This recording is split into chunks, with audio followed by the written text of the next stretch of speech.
welcome back to the Madhouse Show. Today, I have an old, familiar face. Not so old, but, a familiar face from the Madhouse Show. George, thank you for joining us again. We appreciate that.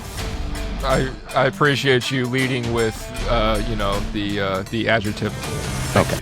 Thank you. As a 40-year-old, it just weighs on my heart. So I'm about to hit 40 myself, so I can't wait. That sounds really exciting. It's not, but go ahead. There's no other choice. It's Not that really. or the alternative. Yeah, only one way. Yeah, looks a little different now. Obviously, we're not all in the same room. That's okay. That's fine. We have Aaron over here joining us. He's a first-timer, so give him a hand. A little round of applause. Thank you, Aaron. For the invite. I appreciate it. I'm going to do the snap. We should have Luke joining us eventually. We'll see what he does. He just actually texted me right now. He says, on my way. So we should have Luke here in just a moment. He needs no introduction. He's Luke. He's here all the time lately. He's just late today, which is also kind of normal. But early is on time is late, and late is unacceptable. So I think we should definitely give him appropriate amount of grief when he joins. I thought you were suggesting firing him, but I mean, I just could just no, not that's let him fine in. too. No, that's much more better. I'd rather his take on the. Mm-hmm. Okay, it'll make for good content anyway. So anyway, today's show really, George told me he wanted to debate I don't even know if you use like the term white Christian nationalist or if it was just a Christian nationalist. I don't think it really mattered, race, but Christian nationalist nonetheless. So George, as we were talking earlier, more or less, and I'm not going to put words in your mouth, but you consider yourself more of an agnostic, but also well-educated in the realms of religion. So Aaron, my friend over here, is very Christian. As far as I've known him for a few years now. And yeah, he's very strong in his Christian beliefs. He knows I'm agnostic. We can go round and round, and we do from time to time. And that's okay. It's all right. People with differing views. I respect Aaron's views. I do. I don't agree with them at all. And George just kind of, wanted to debate a little bit about religion. As we all know from the past episodes, George loves to do that. And Aaron's got some pretty strong views.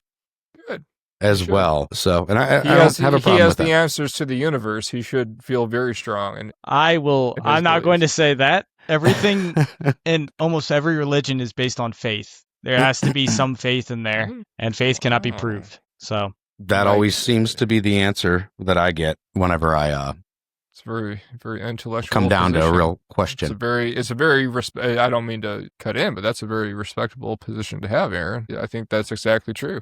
I think, especially, in the Abrahamic faiths, that's what you're called upon to have is faith. Faith without direct evidence or reason. Faith that's based on, if you're on the evangelical side of the Christian movement, it's based on personal experience and things like that. I think that's far more intellectually superior than someone who tries to make the inverse argument for your position. So, kudos. I mean, there's always going to be some level of, like, deep in your heart, since we are a flawed race of beings, no one's perfect, there is always going to be a hint of distrust. You've not met my mother-in-law. She's pretty close, but go ahead. There's always going to be a way. That's the only reason I said it. Go. Yeah. Fair enough. There's always going to be a level of doubt in someone's mind. What I believe is that, since I'm a Christian, I believe Jesus Christ was a real person. He lived, he served, and he died ultimately for my sins. And I believe that there's enough evidence in this religion to support it more than all others. Okay. So, based on that evidence, I'm putting my faith that is the one true path. And that would be your argument against basically other religions being true and why you would choose this one. Yes. Okay. And we get into multiple attestation and things like that soon. So what, just so I have my bearings here, Aaron, what denomination of Christianity do you consider yourself? So right now I go to a non-denominational church. Understood. So I don't necessarily, I used to go to a church in the Presbyterian church growing up, but there was some issues in that church that weren't being resolved. So I thought my parents as a family decided it would be best to change churches. And since then, I've moved out and I found a different church to go to, and I really enjoy it. They embody and they practice ultimately what Christianity should be. Sure. Whereas some churches, there's I mean, everybody is hypocrites at times. Everybody believes, or not everybody, a large amount of people will see a Christian or so, a self-proclaimed Christian, commit a sin, and they're like, oh, you can't be a Christian, you just sin there. And that's not necessarily true. So, yeah. Yeah, well, it's Christian and sin. You are a non-perfect being. Rappaport's rules of argumentation oblige me to sort of keep decorum with this. And the first thing we have to acknowledge is areas of agreement, because there's no reason for us to make arguments where we stand. I agree with you on, you were going very well till there was a certain sentence, and then it took a wrong turn to Albuquerque. Is there evidence for the historical Jesus? I think there is. Yeah, I'm not of the ilk who think like, Richard Carrier, or maybe sort of the more fringe atheist New Testament scholarship. So I think there's enough evidence to say that there was a rabbinic gentleman. I think there's evidence enough to support the historicity of John the Baptist. I think we can get into it later, but the multiple attestation of him, I think, even through Josephus, I think is evident enough. So I think what we can say from a historical standpoint is that there was a Yeshua or a Jesus, and that he existed in the early part of the first century, that he made claims that for whatever reason, and I do think this is up to debate, but it pissed off the Romans, and he was executed by capital punishment. And I will grant you one more move towards a mutual agreement. I will say that his followers claimed to have seen him after his death. But after that, I don't think there's really much of any evidence that we can point to. Now, let me ask you something, Aaron. This might be a good. I'm going to let Luke in really quick right before this question. Don't do that shit. What are you talking about? America, we were just getting hot. No, wanted him. I never said such He's words. A heckler. You said you wanted him to speak. I said I wanted his paycheck. Only if he's muted. Okay, well, I'm going to let him in regardless out of my own better judgment. Hey, here's Luke. You've been allowed in. Welcome, Luke. Hey, sorry I'm late. No, it's all right. I want to let you know there's been a vote. Well, it was, look, it was, I'm going to let Joe, fill you in on the, I'm going to let Joe fill you in on the gap. I think it was ultimately against you getting fired. I'm not sure, though. No, I think we were definitely pro-firing. I mean, I was pro-firing Luke. Okay. But no. It's perfectly fine. They can't fire me.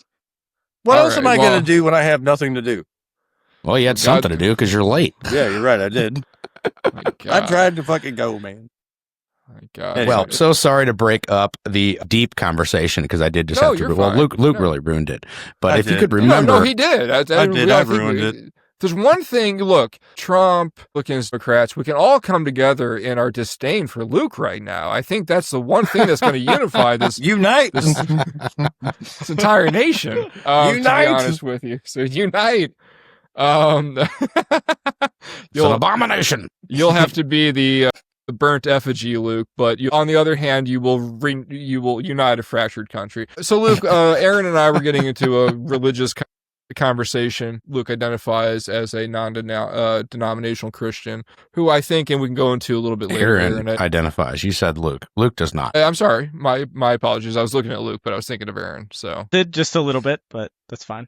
No. Well, you look so much alike too. I mean, that's because we're both white men have in common. But no, Aaron and I were speaking about his position, and I just want to get a little bit more clarification before we begin formal arguments, because it's always good to establish where there is agreement, because then you don't get lost in the weeds so much, and we can start debating conclusions and not premises so much.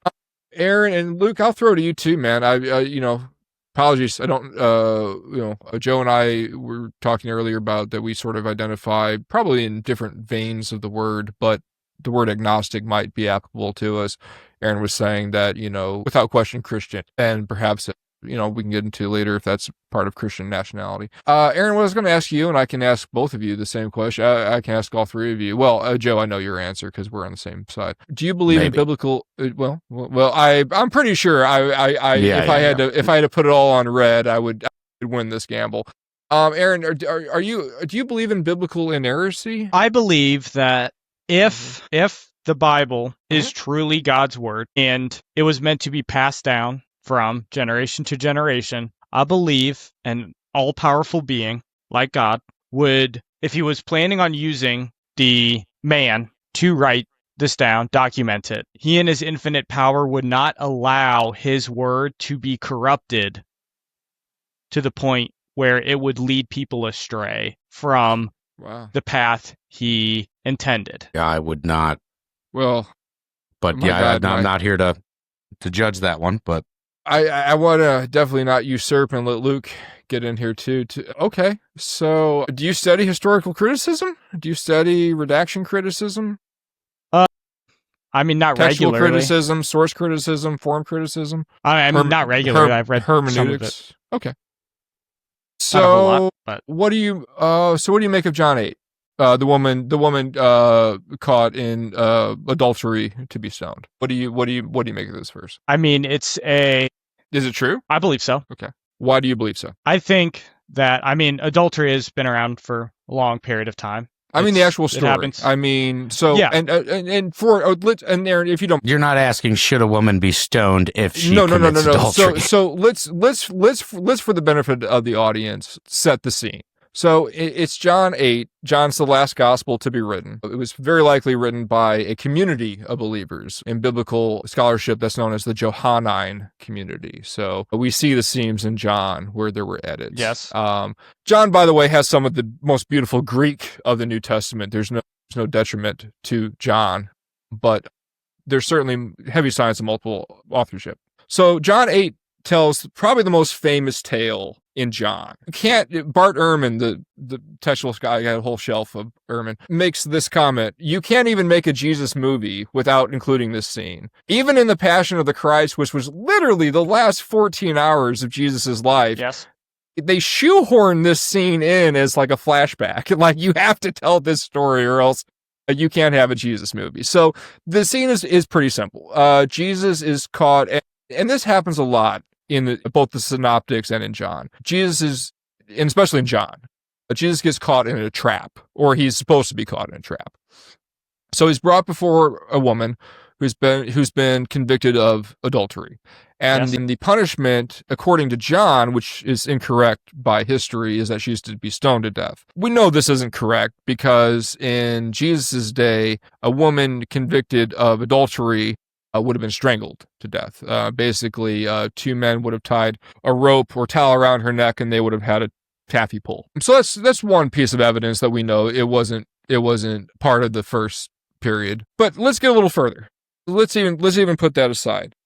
George, would you mind setting yourself up in the frame if possible? Sorry. Is that better? Just that is much better. Perfect. Oh, that's cool. So, and I can make this terse. So again, Jesus is brought before this woman. She's about to be stoned to death. And the Pharisees sort of try to trap Jesus because, here on one hand, Jesus has this message of love and forgiveness. Okay. So if Jesus answers that she is not to be stoned to death due to his teachings of love and forgiveness, then he is disobeying the Torah. And of course, John is the only it's the only gospel of pure theology in the New Testament. One of his main points is that Jesus transcends Torah. And so if he does that, he's caught. But then again, if he says, go ahead and stone her, and he, according to John, follows the prescription, he's arguing against his own teaching. So Jesus bends down and he writes something in the dust. And we don't know what. The authors of John don't tell us. There's been debate among the centuries that he wrote the sins of all the people there in the dust so they could see them or something like that. But there's no biblical evidence for such theories. It's just faith. And then he says the famous line, he who was without sin cast the first stone. And so one by one, the members of the crowd who probably have, like Monty Python, have stones in their hands, are ready. They drop their stones and they disperse, and until there's none left. And Jesus turns to the woman and he says, is there anyone left who condemns you? And she says, no, my Lord. And Jesus says, neither do I. Go and sin no more. This is a beautiful story. This is a story that, as Ehrman points out, is filled with ethos and pathos. There's much to be gleaned from it. But here's the problem, Aaron. It doesn't exist in our earliest manuscripts. If you accept, which almost every New Testament scholar does, that John was written somewhere between 95 and 110 CE, common error, you can say AD, CE, AD is the same thing. It doesn't exist for the first century. It doesn't exist in the second century. It doesn't exist in the third century. It comes up as a marginal note in an ancient manuscript. It's almost like someone was writing their sermon notes. You know, if I could interject. So sorry, my last point would be, Aaron, how can you say the Bible is inerrant when we know from textual criticism, the study of manuscripts, that this story does not exist? Now you can believe by faith that somehow it was 400 years inspired later, but how do you take that? Well, I mean, just because not every single manuscript from that time period does not have that in it, doesn't necessarily mean it wasn't true and written down or not written down in every single manuscript. So there's no evidence of that whatsoever. Well, I mean, we are talking 2,000 years. And real quick, if I could just interject, you said something interesting, George, earlier, saying biblical truth. And it's kind of getting to the underlying thing of what you're talking about. And me personally, I have a lot of questions as well. Like, just because it's written down, because it's recorded, because it's in the Bible, does that make it truth? Because no. all the corruption in our government, and I do think religion was a major form of government back in the day. I think that's pretty much how it began. I mean, I almost know to, the bottom of my soul, that is how religion began, was to govern a people. And it was a very, very strong point in that. But as all the corruption, as I'm learning today, that still governs us today, how was there not corruption before? And how is there not corruption in these writings? There is corruption biblical in the truth. So if we come down to biblical truth, how do we find that? You being more educated than me, how do we determine biblical truth? It's impossible. So if you study hermeneutics, the study of hermeneutics, again, sorry, don't mean to go too long, and I need to throw to the other two gentlemen, but the study of hermeneutics is the study of textual criticism, literary criticism. It's what you would find labeled as a course in undergraduate school nowadays. And it started with the Protestants, who said that, we want to read the Bible in our own language and we want to make interpretations for ourselves. This grew into a whole plethora of, we all know the movie James Bond and the villainous group Hydra. It's the octopus with all the tentacles coming out, right? So hermeneutics has spread, and it includes everything from historicity to psychology to film criticism to, deconstruction to you sort of name it. Okay. The one thing you have to do is and this is a lesson from Horizons. Forgive me here, Joe. This is a German philosopher whose name escapes me. Was an admitted Nazi, actually, but someone who's still taught in schools these days, and that is the merger of horizons. So the fact of the matter is, when you read a text, when Aaron reads the Bible, when I read the Bible, Aaron's not alone and I'm not alone. We both will suffer from this. We have what's called prejudice. We have prejudice against the text. So there's a word in philosophy called qualia. It's a prickly word. Dare I say nearly impossible to spell. It's the quality of being human. So if we see a red apple, we can all agree the apple is red. We can conduct scientific experiments to discover that we all, in a line of green apples, would always pick this. We all agreed the red apple is red. Probably not Luke, because he's colorblind. But, well, then the apple. Luke, you poor guy. You know what? Especially when we have to do electrical work. It's terrible. I forgive you. All Granny Smith for Luke. I forgive you for being late. I'm sorry. But we don't actually know. I don't know what red looks like. Well, even to you, Luke. I don't know what, it could be a shade of gray. I don't know what red looks like to you. I don't know what red looks like to Aaron. And we don't have the ability to be in each other's brains. And so when you read a text, this is where I'll throw. When you read a text, you bring prejudice upon the text. There's this English, the 19th century poet who writes this line, and he says, "The Almighty used his plastic arm." Okay, now we're all familiar with the word plastic, right? I mean, we're all familiar with polymers. You know, we all have plastic probably in our room right now. And we think to ourselves, and this is where postmodernism has ruined society, we think to ourselves, what does it mean that the Almighty raised his plastic arm? Did he have a prosthetic arm? Well, I mean, you know, you start trying to rationalize it. But when you merge your horizon with the author intent, which is something postmodernism, to my great frustration, teaches students these days not to do, you realize that the author the word plastic meant sinuous. It meant muscular, strong. So now the sentence, "the Almighty raised his sinuous, muscular, strong arm," makes perfect sense.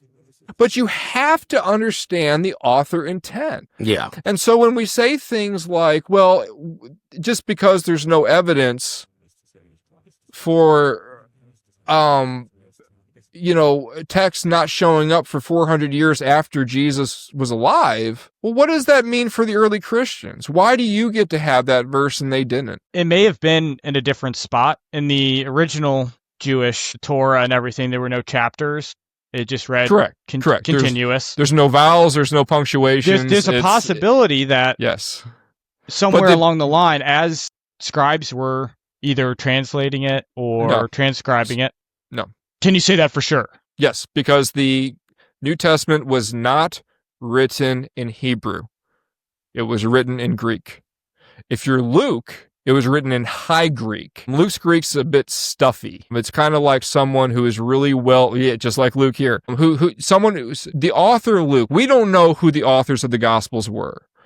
They are written anonymously. No one says, "My name is Luke and I'm writing gospel. My name is Mark and I'm writing gospel. Hi, my name is Matthew, I'm writing gospel." None of them say this. None of them wanted to be questioned. The first time we identified them is 100 years later with... we have a decent idea who might have written them, but not 100%. No. So, is it Uraces? I'm going to say his name incorrectly. It begins with an E. It's been a long day, guys. Sorry. So it's about 110. And for the first time on record, someone refers to the gospel by author names. So this is, if you're Mark, this is 40 years after you were written. If this is Matthew and Luke, this is probably 30 years after you were written. If this is the Gospel of John, this is probably 15 years after it was written. So we don't even know the names of the authors. How do you explain the ending of Mark? The lost ending of Mark? This is flummoxed. I mean, theologians for 2,000 years. The ending of Mark is missing.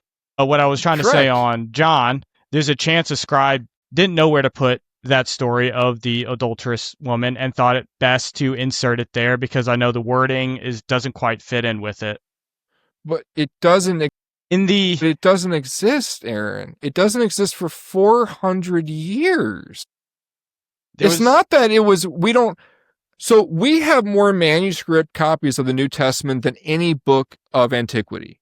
By far. It's crazy. We have 10,000 manuscripts, but most of those are from the later, 500 AD on. That's when the monks and the monasteries all they did was make manuscripts. There are more discrepancies. There are more differences between the manuscripts than there are words in the Bible. That is a sheer fact. That is just, it's not even, that's what we have to come to terms with.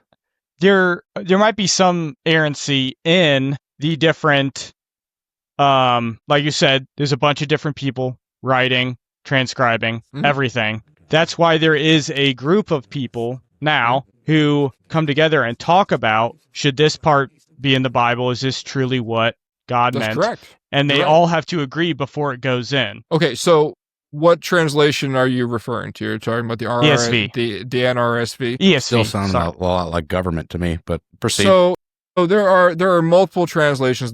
The Bible didn't come down. So there's this famous, who knows if it's a meme, who knows if it's a real story, but as the story goes, a journalist asked a woman in the early 2000s what she thought of a Bible being passed out in Spanish. And her response was, if English good enough for Jesus is good enough for me. So that should obviously be a joke. Luke, I'm glad you got it. So the Bible was not written in English. And when you make for example, I have an interlinear here. Okay, so for example, let me just turn one page. Let me go to like a really easy one. I'll go to Mark 1. Okay, so Mark speaks in a perfect present tense. Mark has the worst Greek of the New Testament. He talks like a little kid talks to you when they're telling you how their day went. I say this and I did this and I did that. So for example, in Mark 1, it does say, I'm trying to get to the part about John. Sorry, I'm one page ahead. Okay, there we go. So in the King James Version, it says, and John was clothed with camel's hair and with a girdle of skin about his loins, and he did eat locust and wild honey. Right, correct. Okay. So let's read that in the Greek, and I will translate to English, but let's read it in the order that the Greek writes. And was John clothed in hair of a camel and a belt of leather around the waist of him, and he is eating locust and wild honey. You see how Mark writes in this perfect present tense. Jesus say, yada, yada, yada. So when you go from Greek to Latin and Latin to English, and then, so I agree with you, Aaron. We have more ability today. That's why the NRSV, I would recommend for your audience the Oxford edition of the with annotations, because it gives you, and this is something. And I would recommend just centering, George, if possible. Sorry, well, I got books, dude. I got books, man. I thought we were in like a 4 You keep drifting all the way over. You got editors. You said you got editors that fix stuff now. Yeah, but we want AI just to be able to get you right in the center of the frame, so we don't have to edit. We're lazy. All our jobs are in jeopardy. Go ahead. They are, essentially. So, what I'm gathering from your point, because Mark and I would say a majority of Matthew, Mark, Luke, John, most of the apostles in there weren't college educated, and their lack of grammar and proper way of speaking. Depends. Is that enough to discredit everything? It's not enough. It's just Christians have to understand that when they're reading an English translation of the Bible, people made decisions. They interpreted words. Looks like we're down to. I agree with that. I just believe that the earliest translations were the worst. King James is awful. I mean, Luke, it's very just politely terrible. Raised his hand. Yes, go ahead. Sorry. There's a little raise hand button. He hit it also politely over there. I don't know how this works. I don't really either. But I saw that. So, but Luke, go ahead. Luke. Go ahead, Sorry, please. Buddy. So I'd like to start off with, I am not a very religious person, but I am a spiritual guy. Okay, I don't believe in organized religion at all. I think it is a form of government, and it is a form of control. So with that being said, can all of us agree that's on this panel that the souls of men can be corrupted? Absolutely. Yes. No, I don't like your terminology. Souls of men can be corrupted? You don't agree with that? Could I restate, and then we could just all agree? Well, people can be corrupted. Is that just fair enough? Okay, you just don't like the souls of men. Fine. Sure. Okay, okay. Then men can be corrupted. Yes. Then yes. Okay. People can be corrupted. I would clarify, everyone is corrupt already. Yeah. We have the tendency to be there. I would say that we can all agree that people can be corrupt. Mm-hmm. Okay. Sure. No. So I would remove the word "can." We are corrupt. So no one is. I would disagree. I think corruption's taught. We're going on for something that we can just all agree on here. Right. Well, to Aaron's point, and we don't, according to Aaron. Well, let's throw immediately to Luke. But to Aaron's point, what he's just relating his belief. Which is that we're all That's sinful. what religion is. Yes. Right. But go ahead, Luke. Go ahead. Sorry. So, just a little while ago, I'm going to recap back on what you guys were talking about. I was taking some notes. So, me and Aaron have talked about religion a lot. That's at work and stuff. We have some pretty deep stuff, some pretty off-the-wall stuff, too. Okay, It's all right. It's the best part. It is, because it makes it fun. So, so since we can all agree that people can be corrupted, in one sense or another, whether it's for personal gain, whatever the case. When me and Aaron talk, he and I'm going to quote you, is that you believe that God wouldn't allow that type of writing to go into the book, right? As long as I don't believe he would allow anything to enter that book that would corrupt. But he allowed the Crusades? Well, hold on. Well, no, because the reason why that I asked about people being corrupted is because you had a king or a ruler of some sort that called forth that these millions of people have got to die. We're going to talk about, the barbarians when they went and wiped them out, and all the pagans, because one guy said that God willed it and they followed so blindly. Okay. So we would have to agree that that king was corrupt for personal gain. There was nothing else that he was going to gain out of killing anyone other than maybe resources for a village, but that wasn't the case. So with that being said, I would think that, yes, that whoever transcribed the Bibles and the teachings of said Bible are corrupt, and they have corrupted it. I can see that. Okay. So that's called redaction criticism. It is. It is called redaction. And the one questions that I do have is even evangelicals study this. I just want to let you know. It's not throughout the whole Christian Catholic religion. Why would they pull? Well, they all pretty much follow the same thing. I disagree. If you cut it if you cut it to its basic form, it's the same thing.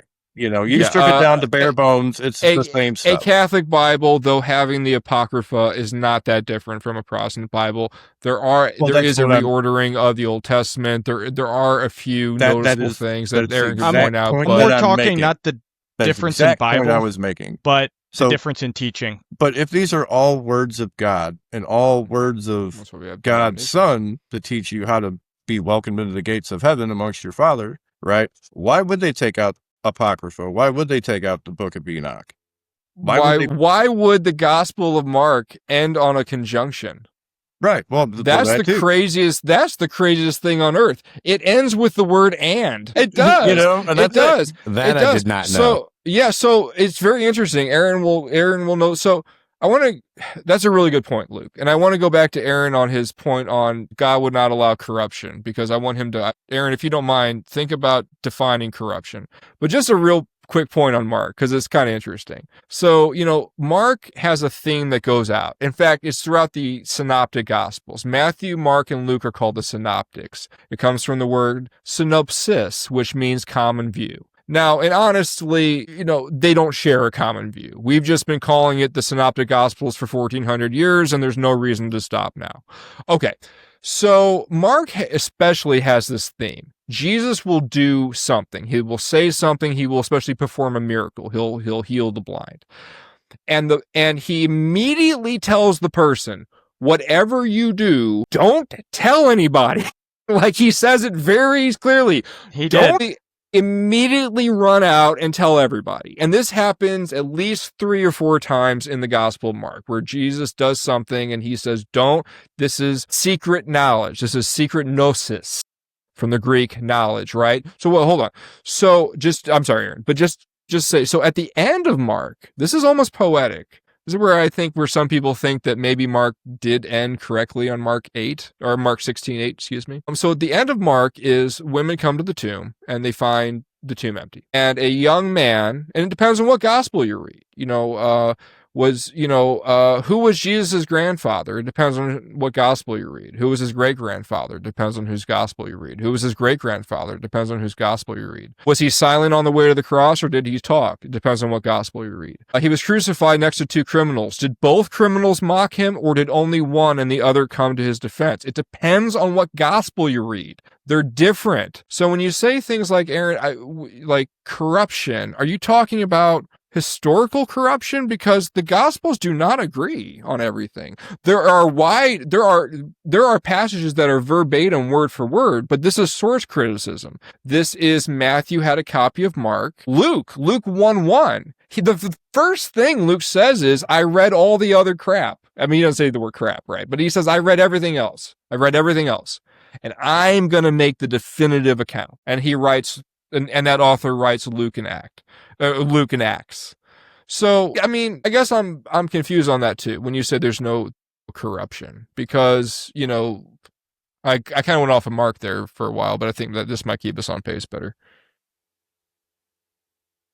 even though some of the views might on certain situations and events that happened, it doesn't change the core source material of the Bible. I think it does. I think to what degree? Like, don't steal, don't murder, don't covet your neighbor's wife.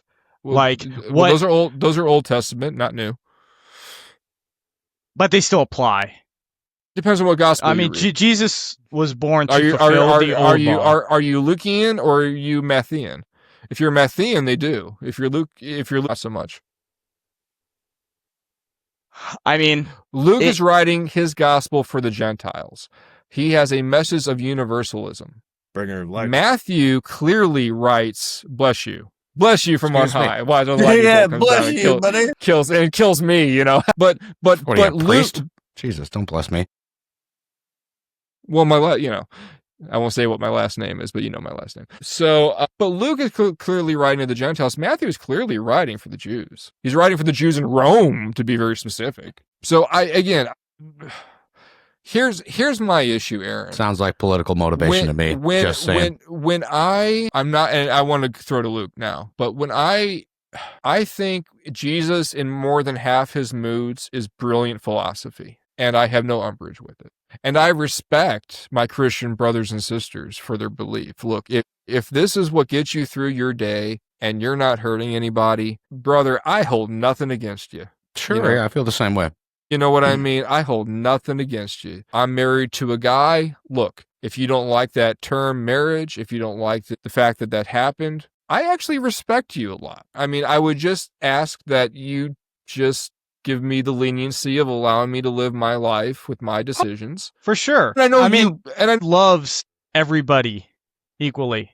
The thing that, not according to Romans, but go ahead. May I throw in there and say I'd be the first dude to step up for you, George, and tell that dude to go get fucked? Be like, just go get fucked. Yeah. But I think you'd have trouble tumbling over people to be the first. George has a lot of friends because I'd be pushing you down to be the first myself. Oh, I'll just trip you, brother. I'll just kick your feet out. And Aaron, I'm sorry. I didn't. Thank you, Luke. That's awesome of you, brother. And Aaron, I didn't mean to back you. I should have phrased that differently. That would have allowed you to have expressed that before I did that particular phraseology. But I just want to let you know that, from my standpoint, I really respect Christians, and I think they're intellectual, and I don't think you're stupid for believing what you believe. I don't think it's because you haven't read enough. I don't believe these things. But I am thoroughly and absolutely unconvinced. And I don't know why when I tell my fellow Christians, and I think you would agree that, unlike a lot of Christians, I'm not naming anybody, I've actually read the Bible, I've actually read it, You have. So, sure. And it's incumbent upon you who's making the affirmative argument, not the negation. The burden of proof is upon you. Does that make sense, Aaron?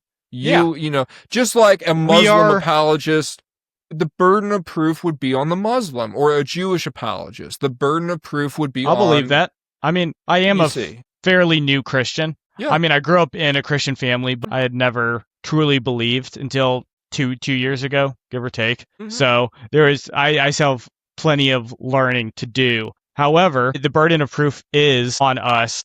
We are commanded, the Great Commission, to go out and try to convince people. I myself, not great at this time, but there's always room to grow.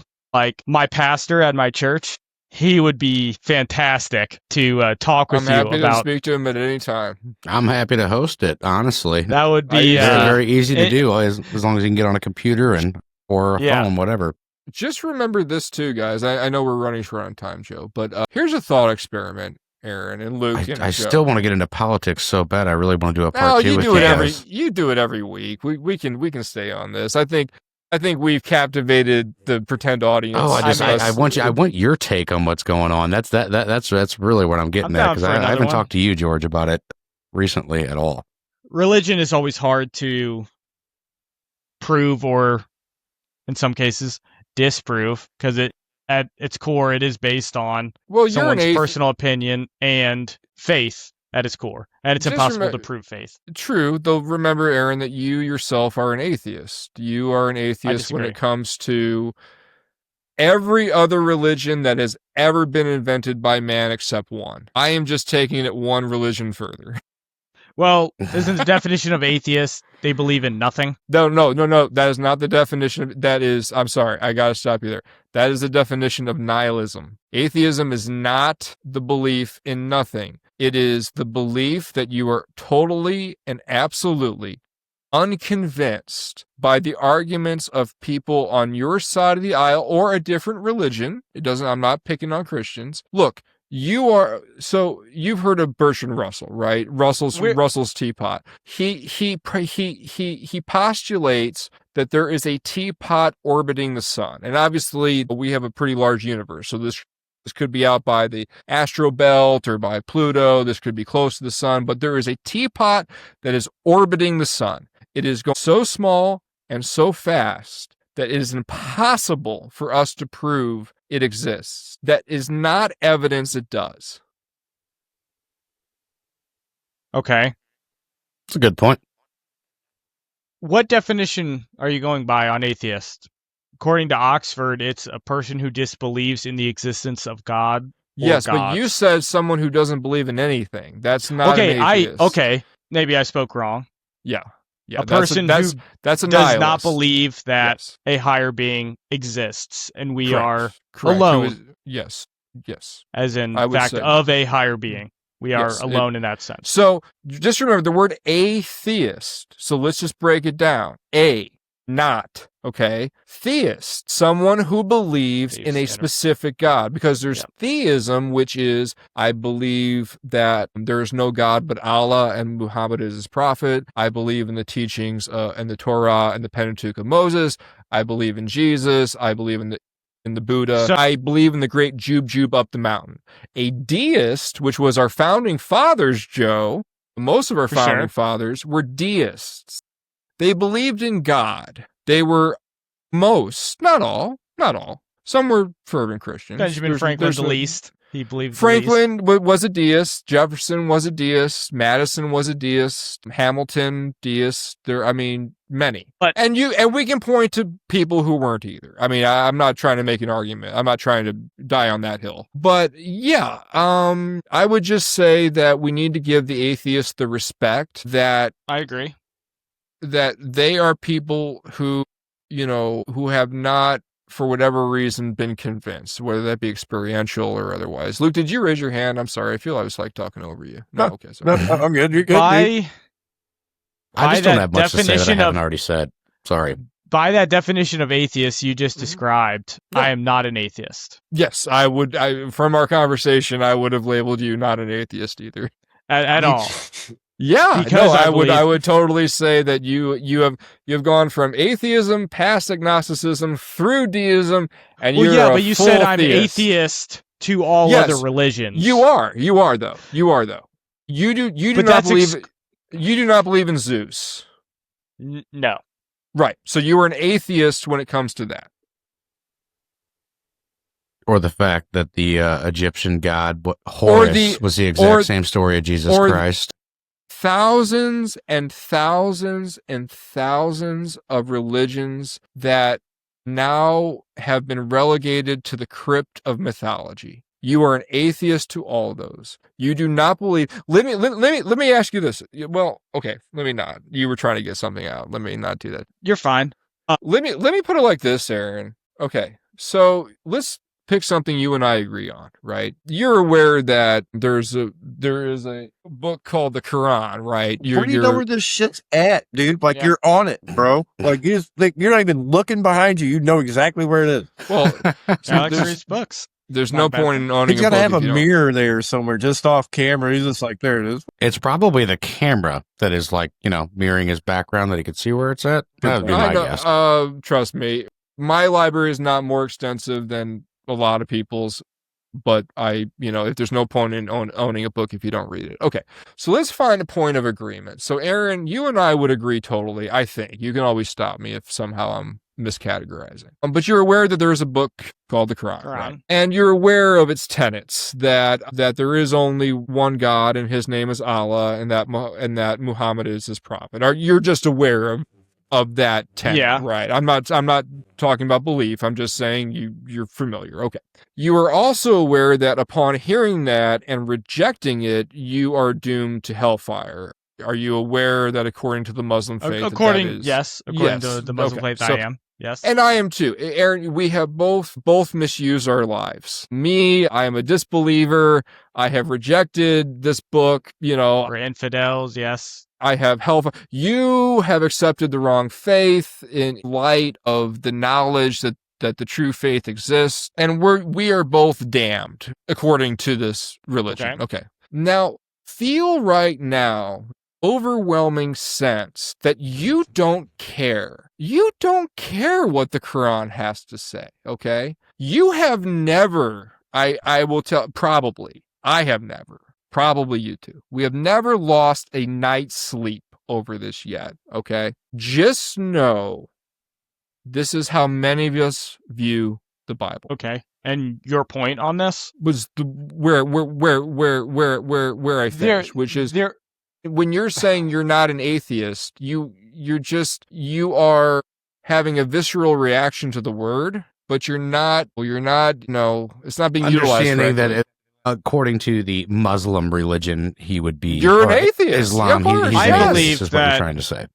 Yeah, of course he is. He is an atheist. So what you're saying is because I'm according a Christian, I'm totally discrediting that religion entirely without giving it any other thought of the repercussions of it. Again, definitionally, theism is a belief in a specific God. Specific. That's a good point to make. If you are an atheist, you are not a theist in a particular area. Okay. So essentially, yes.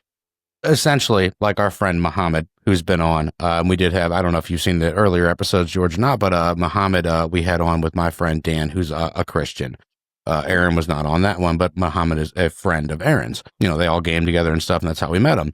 A real cool guy, obviously Muslim, hence the name. And he's a really good guy, and so is my friend Dan, and they had a great conversation, and it was really just about how people of two religions can just come together, and it just happened naturally, and they did, and they're friends, and everything's fine now. So basically what George is saying or asking, I guess, is, and I'm just trying to put it to that point, like from our friend Muhammad, you would essentially be an atheist to his religion. I guess that's why I'm trying to simplify it in what you're saying. I'm just trying to find commonality. I'm just trying to find commonality. Like, people need to realize that. And that's why we don't believe in Aaron's religion in the same way that Aaron does not believe in Muhammad's religion. I guess I left that part out, but that's what you're trying to say, George. Sorry. I'm saying it very well, actually. I know you are. Disagree with the base faith of Christianity, where it differs, where it says in Islam to kill the infidels, the idolaters. It's more than that. Jesus didn't die on the cross, Aaron. I understand. They believe Jesus was a prophet, but not the Messiah, and so on and so forth. But there are, besides all that, if I wasn't a Christian and I was looking at it from an atheist standpoint and trying to choose a religion to make me the best person I possibly could, looking at Islam and looking at Christianity. I see, yes. Christianity is the most forgiveful, merciful towards people not of that religion. Although Christianity, there are hypocrites, like Joe said, the Crusades. The Crusades. Okay, so they did. So all we have to do to that. No, so I am not a Jainist. I'm not a Jainist monk. I will never be a Jainist monk. But the core of Jainism is nonviolence. It just is. They will not step on an insect. Okay, that's how far that goes. That's kind of cool. It is there's something to be said about Jainism. To go for a walk any in the form park, of life is equal. Like if we say we argue about black people and white people being equal, or Jews or Muslims or whatever being equal. But could you imagine just what about an insect? I agree, and I disagree with a lot of what Aaron just said, and there's just a little aspect that I think we have a disagreement on. One, I I don't know. I would agree that not all religion is equal. Okay. So we can agree, like, they're not equal. They're unequal. To me, they are unequal glimpses at the same untruth. But you would say they're unequal glimpses at the same truth. So that's probably a difference that we would share. Where, and again, it's subjective. There's a lot of opinion, but again, that's half the point of this not being verifiable, it's being something rather unfalsifiable, is when we say something like, well, Christians are the most peaceful people on earth. Well, no, Nazis had the phrase "God mit uns" on their belt buckles. God with us. When you swore to the SS, now granted, Himmler had occultism running through it, and they were no friends of modern Christianity at all. In fact, the SS in particular, and Hitler to a large degree, just saw it as an opposition. And, but they were officially a Christian state. They were officially theists. Hitler's birthday was celebrated by the Pope annually up until his death. And were there atrocities against Catholic priests? Of course, my God. I mean, it's awful. They were Nazis. I mean, it's about as awful people as you can possibly imagine. Love that word's just thrown around today, by the way. But anyway, continue. So, your point saying it, from what I'm gleaming from this, maybe I could be wrong, is that due to corrupt people existing that call themselves Christians, therefore the whole religion is not justifiable, or not necessarily justifiable, but it's corrupted the entire purpose of that, view of that religion. I don't think that's really. Well, I don't think that should be held against Christians. I mean, Christianity doesn't teach that when you follow Jesus, you become this,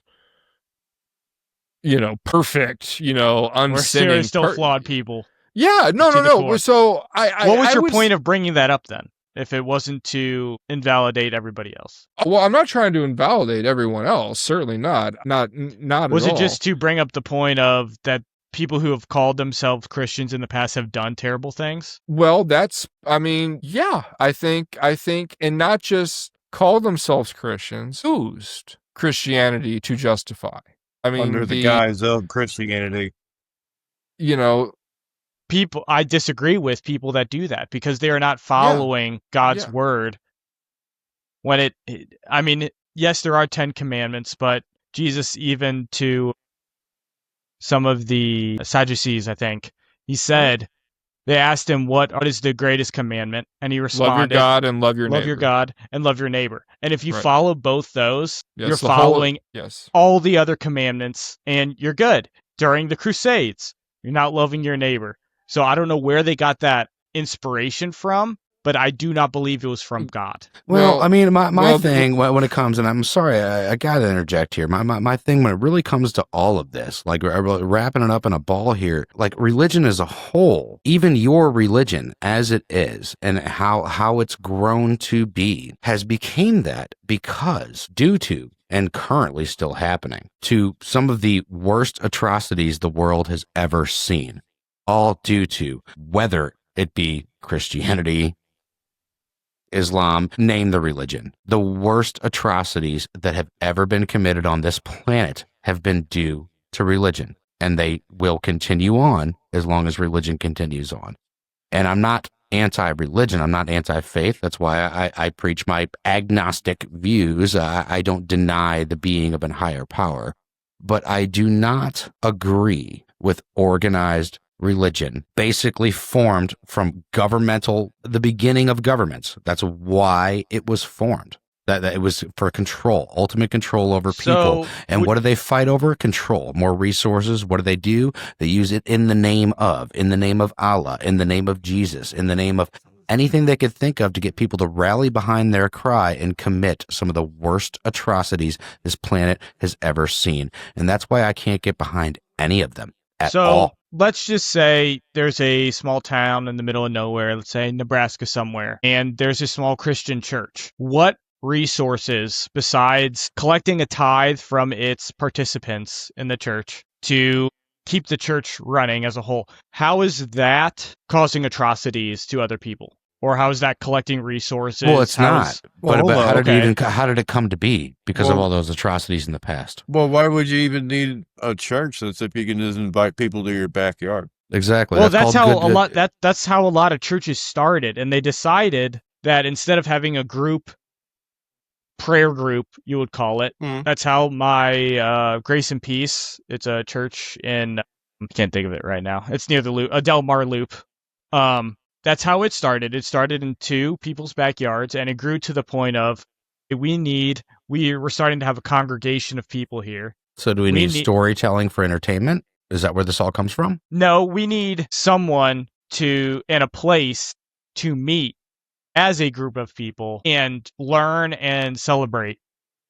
You can have that without the freedom. Sure, somebody just to give out the raffle baskets, the free whatever. Like, I mean, that's all you really need. You don't need them to preach a story of any kind or teach a mentality of a certain kind that might lead people to be, I don't know, corrupted in order to follow this person that's preaching and organizing these things. So, yes, there are churches that are corrupt, like Kenneth Copeland, Joel Osteen. They're all Satan bad. himself. They're all bad. Yes, I honestly believe Kenneth Copeland might be possessed. Myers. Like, there are quite a few that are like that, and they are just the worst of the worst. False prophets, false leaders, corrupt, leading people astray. That is for sure. There is corruption out there, and I don't like it. Like, as I try to be a decent Christian, but I fail every single day. Not perfect at all. There's going to be bad people trying to corrupt the name of Jesus. And I think that's what I don't know too much about the Crusades, or I haven't done a whole lot of research on a lot of stuff. Like I said, I'm fairly new into the deep dive into Christianity. But from what I've read, there's enough, if you want to call it evidence, to believe that this is the only way. Okay, well, let me ask you this. You as a good Christian, which I believe you are trying to be, I'm not trying to, demean that by any way. But so if you, which many other, I think level-headed, should I say, Christians would believe that people like Kenneth Copeland and the mega churches aren't so good, right? Like, we'll just say that they're not the greatest people, and we won't go into their path. Yes, so we won't go into my thoughts of that, right? You would say that. Why is this not a decided thing amongst, the Pope? Why wouldn't the Pope denounce him? Why wouldn't he denounce these mega churches and these people that have obviously lost their past, which a lot of reasonable people can see that they have? And why would they not? My answer would be money. Because obviously they are bringing in millions and millions of followers, which equal the Vatican's the final boss, bro. Getting into the aspect of Christianity and Catholicism, which are the same, the Pope has no bearing on. I was just going to say the presbytery, it's no. And I was raised Catholic. My brain might be right there. Up until the last at this point, but up until the last Pope, I forget his name. He was not great. He Francis. Yeah, I don't believe he was very good at all. No, that comes from a religious standpoint, which you will disagree with. Yeah, that was the guy that was cool with you, right, George? I mean, just wanted the church to. So my favorite story about Francis is that obviously he took over the papacy from Benedict, and he was shown to the papal apartments, which he did not live in. He lived in a common monastery throughout his time as the Pope. And he was shown the papal wardrobe. He was, the wardrobe was unveiled, and there were all these gold cloaks and very elaborate costume. I shouldn't say costume, but very elaborate robes and ceremonial garbs and things like that. And he turned to the people in the room and he said, El Cavana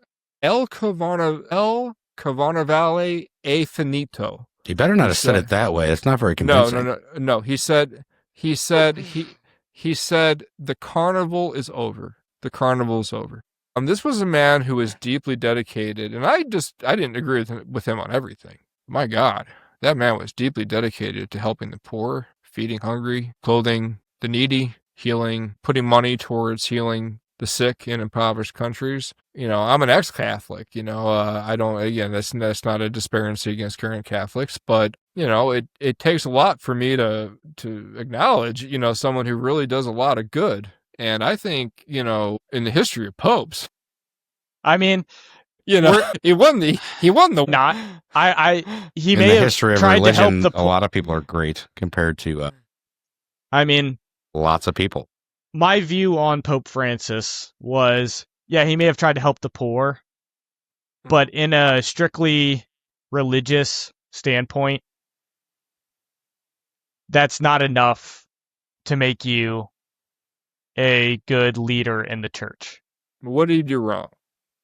Some of his teachings wasn't matching with scripture. Okay, well that's interpretation. So that's why we have so many not denominations. Not necessarily. If you believe No. I'm sorry. That's why we have Episcopalians, Presbyterians, Baptists, Evangelicals, Calvinists, even the Luciferians, factions of disagreements. We're all reading the same Bible. The interpretation is different. So you can't say, well, he was a really bad leader because his interpretation was wrong. Now, if you want to say his interpretation is wrong because you're not a Catholic, that's one thing, but then you can't say he's any worse than any other Catholic pope. I always love to say that it's very interesting to me that the Bible itself was written very metaphorically. And like the reason I say that is like I'm a songwriter, I'm a lyricist. I write lyricist. That's exactly how I write things. So I must be Jesus Christ, right? No. So whoa. Step aside, watch out for the lightning bolt. Just saying. I mean, I'm hooked up to enough electronics. If he wants to get me, he can get me. You know, like I've been smoking and drinking long enough too. But anyway. It'd be perfect time for a big old wasp to fly down and get you. Sure would be, but probably won't happen. Being that we're almost an hour. Break me down. Being that we're almost 90 minutes in, Joe, and it's a work night. Do we want to move to like closing comments and we can have we certainly do want to wrap up final thoughts. Absolutely. I really wanted to wrap them up earlier, but I felt like you guys were getting so in depth that we just call this what it is and make it a religious episode, and it is what it is. I mean, yeah, pretty much. I would still kill for a half an hour of politics right after this, but I understand. The only thing I would say is on my wrapping up is that, disagreeing is not being disagreeable.